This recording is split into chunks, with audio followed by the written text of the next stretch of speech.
16 বছর বৈধ নির্বাচন না দেখা একটা জাতি যখন সিদ্ধান্ত নিল সংস্কার করে এবার একটি চমৎকার নির্বাচন দেখবে, তখন তারা কি পেল?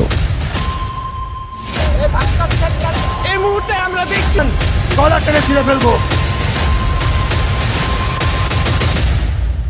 এখনো কিন্তু কোনো প্রার্থী এমন কোনো পরিকল্পনা বা পদক্ষেপ নেয়নি যা তার গ্রহণযোগ্যতা তুলে ধরতে পারে।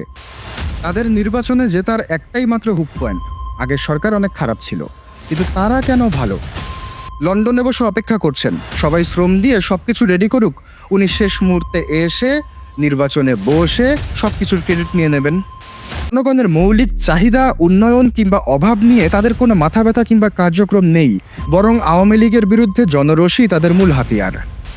কথা বলার সময় নির্দিষ্ট উদ্দেশ্য ছাড়াই তারা বিতর্ক এবং বিরোধিতাকে এমন আগ্রাসীভাবে উপস্থাপন করে, অথচ সময় এগিয়ে যাচ্ছে, ভোটাররা খুঁজছে একটু বিশ্বাস। চলুন দেখি সভ্য দেশগুলো কিভাবে এই বিশ্বাস অর্জন করে।